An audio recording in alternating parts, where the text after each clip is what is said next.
अस्सलाम वालेकुम। हमतन गोश में खुश आमदीद। अगर आपने अभी तक हमारे चैनल को सब्सक्राइब नहीं किया तो हमारे चैनल को सब्सक्राइब करके घंटी के निशान को दबा दें ताकि आपको तमाम वीडियो अपडेट्स मिलती रहें। पेश खिदमत है जी बॉय, तहरीर अमजद जावेद। बाब नंबर 4, बेहोशी की दवा। इंस्पेक्टर मंसूर पुलिस डिपार्टमेंट का मेहनती, काबिल और ज़हीन ऑफिसर था। उसने चंद ऐसे पेचीदा केस हल किए थे जिनके बारे में कहा जा सकता था कि वो केस बहुत उलझे हुए और ना समझ आने वाले थे। उसकी जहानत, काबिलियत और बहादुरी पर महकमे के अफसरान बहुत खुश थे। इसीलिए इंस्पेक्टर मंसूर को ऐसा खास टास्क दिया जाता था जो बहुत मुश्किल, पेचीदा और उलझा हुआ होता था। वो खुद भी अपने इर्द गिर्द होने वाले वाक़यात पर निगाह रखता। ये न सिर्फ उसका फ़र्ज़ मनसबी बल्कि शौक़ भी था। वो ऐसे वाक़यात पर सोचता, उनके बारे में मालूमात इकट्ठी करता और फिर उस पर काम करता था।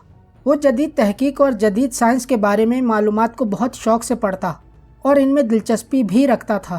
जमाल के हवाले से जो वाक़या उसके सामने आया था वो उसके लिए इंतहाई हैरत अंगेज़ था, जिसे फौरी तौर पर अकल तस्लीम ही नहीं करती थी। मगर ये सब उसके सामने हुआ था। इंस्पेक्टर मंसूर को जमाल के बारे में जानकर खुशगवार हैरत हुई थी, लेकिन उसे यकीन अब भी नहीं था। वो इस वाक़या को अब भी शक की निगाह से देख रहा था। ये शक उस वक़्त तक रहना था जब तक उसने खुद तहकीक करके मुतमईन नहीं हो जाना था। वो ये बात बहुत अच्छी तरह जानता था कि डॉक्टर इलियास एक मोतबर और मशहूर साइंसदान है।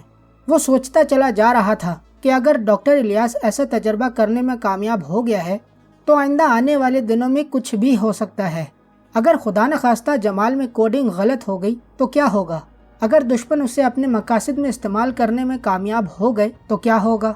डॉक्टर इलियास और उसके साथियों ने जो तजर्बा किया है उसके पीछे उनकी अपनी सोच और मुहर्रिकात क्या हैं? क्या ये महज साइंसी तहकीक थी या वो भी कोई अपने मकासद हासिल करना चाहते हैं? ऐसे ही कई सवाल थे जिन्होंने इंस्पेक्टर मंसूर को बेचैन करके रख दिया था। ये एक मुहिब्बे वतन ऑफिसर की सोच थी। उसके जहन में ये सवाल भी कुलबुला रहा था कि अगर जमाल की सलाहियतों को मुल्क व मिल्लत के दुश्मनों से बचाने के लिए इस्तेमाल किया जाए तो कैसा रहेगा? ये सोचते ही उसके बदन में सनसनी फैल गई। इंस्पेक्टर मंसूर बेचैन था। उसे समझ में नहीं आ रहा था कि वो क्या करे।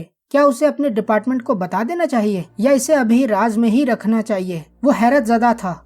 उसे यकीन नहीं आ रहा था कि एक आम सा लड़का जमाल इस कदर कीमती, पुरअसरार और बासलाहियत भी हो सकता है।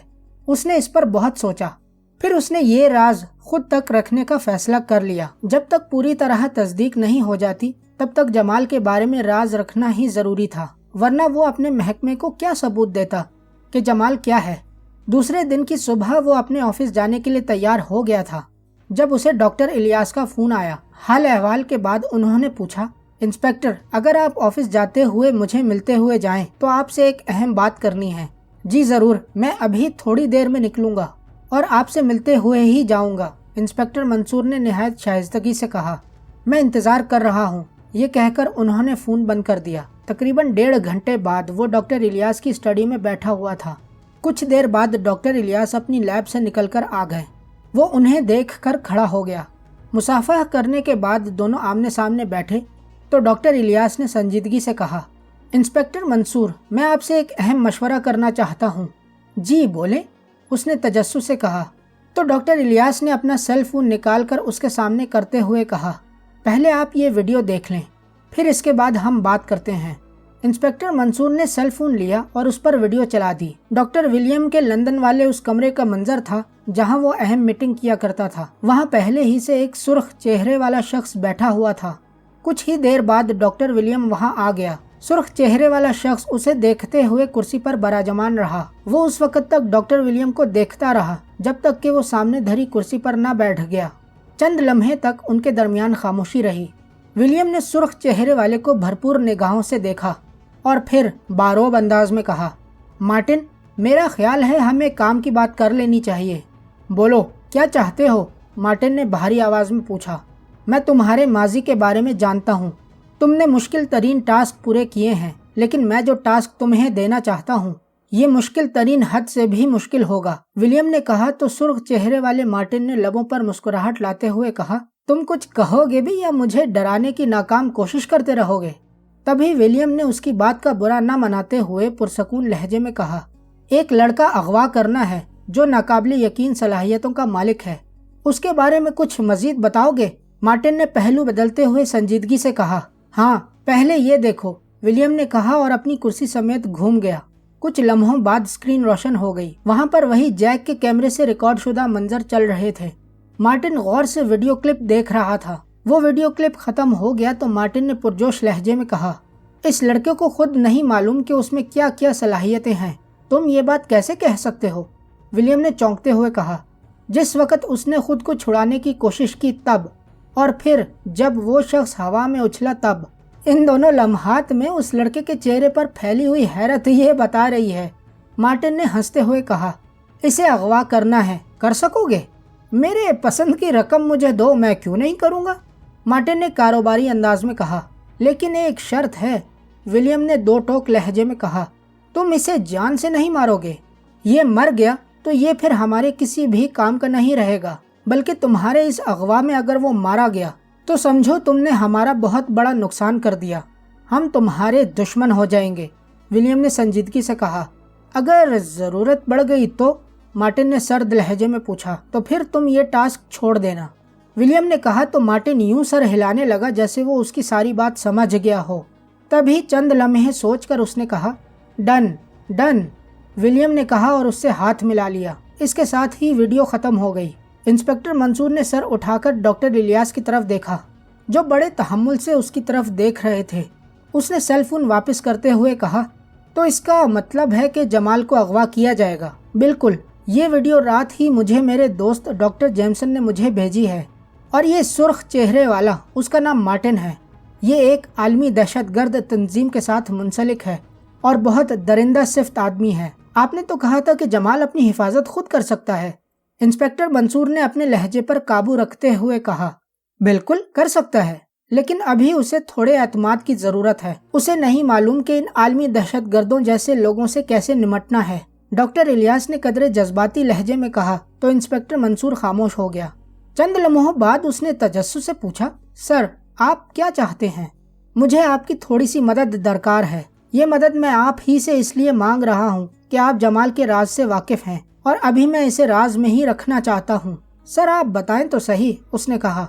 जमाल को थोड़ी सी तरबियत चाहिए। आप देखोगे कि उसके अंदर से बहुत कुछ यूं बाहर आएगा जैसे फूट रहा हो। डॉक्टर इलियास ने समझाते हुए कहा, सर आप जैसा कहेंगे मैं वैसा ही करूँगा।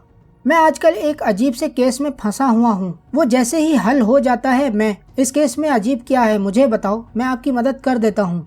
उन्होंने पूरे यकीन से कहा तो इंस्पेक्टर मंसूर चौंक गया। उसे लगा जैसे उसकी मुश्किल आसान हो गई हो। वो चंद लम्हे यूं बैठा रहा जैसे अपने ख्यालात जमा कर रहा हो, फिर कहता चला गया, तकरीबन 2 माह हो गए हैं। कुछ अजीब किस्म के वाक़यात रूनुमा हो रहे हैं। मुख्तलिफ शहरों में एक ही तरह के कई वाक़यात रूनुमा हो चुके हैं। असल में होता यूं है कि नौजवान लड़कियां या लड़के राह चलते हुए या अपने किसी काम पर अच्छे भले अचानक बेहोश हो जाते हैं। मुनासिब इलाज के बाद वो दूसरे या तीसरे दिन होश में आते थे। इनके बेहोश होने की वजह ना ही डॉक्टर समझ पाए हैं और ना ही बेहोश होने वाले को पता चलता है। हाँ, मेरी निगाहों से भी कुछ ऐसे वाक़यात की खबरें तो गुजरी हैं, डॉक्टर इलियास ने याद करते हुए कहा। पिछले 2 माह से हमारे शहर में ऐसे ही चंद वाक़यात हो चुके हैं। कुछ दिन कबल हमारे यहाँ भी ऐसा ही एक वाक़या रूनुमा हो चुका है। एक लड़का शॉपिंग सेंटर में खरीदारी कर रहा था कि अचानक गिरा और बेहोश हो गया। उसे अस्पताल लाया गया, लेकिन वो होश में न आ सका और जिंदगी की बाजी हार गया। पोस्टमार्टम में कुछ मालूमात? डॉक्टर इलियास ने पूछा। नहीं सर, कोई ऐसी बात सामने नहीं आई, उसने तेजी से कहा। डॉक्टर्स को भी उसकी बेहोशी की वजह समझ में नहीं आई? उन्होंने पूछा। नहीं सर, बेहोशी के दौरान जितने भी टेस्ट हुए या उसके बाद भी जो हुए, उनके मुताबिक वो नॉर्मल था, उसने बताया। आपके पास ये केस क्यों आया? कोई वजह तो होगी, उन्होंने पूछा। उस लड़के के खानदान वालों को शक था कि किसी ने कोई जहर वगैरह ना दे दिया हो, लेकिन ऐसे भी कोई शवाहिद नहीं मिले, इंस्पेक्टर मंसूर ने बताया। फिर आपने अब तक क्या तहकीक की है? डॉक्टर इलियास ने पूछा। मैंने पै दर पे ऐसे वाक़यात के बारे में पढ़ा तो मुझे तशवीश हुई कि आखिर इसकी वजह क्या हो सकती है। इस सवाल पर मैंने एक पुलिस वाले की तरह सोचा। मैंने इन सब वाक़यात की तफसीलात इकट्ठी की, उन लड़के लड़कियों से भी मिला हूँ जो बेहोश होने जैसे तजर्बे से गुजरे हैं, लेकिन मुझे कोई ऐसा सुराग नहीं मिला जिस पर मैं अपनी तफ्तीश आगे बढ़ा सकूं। इंस्पेक्टर मंसूर ने उलझते हुए कहा। अच्छा, आप ऐसा करें कि आप अपनी तफसीलात को महफूज रखें, लेकिन अगर हो सके तो उन लोगों से मिलवा दें। انشاءاللہ کوئی نہ کوئی راہ نکل آئے گی، انہوں نے پورے اعتماد سے کہا۔ تو انسپکٹر منصور کو لگا جیسے کوئی غیبی امداد مل گئی ہو، تبھی اس نے پرجوش لہجے میں کہا، میں بہت جلد ان سب کو ایک جگہ اکٹھا کرنے کی کوشش کرتا ہوں، اور باقی رہی جمال کی تربیت تو وہ کل ہی سے شروع ہو جائے گی۔ ٹھیک ہے، ڈاکٹر الیاس نے کہا۔ تو انسپکٹر منصور اٹھ گیا۔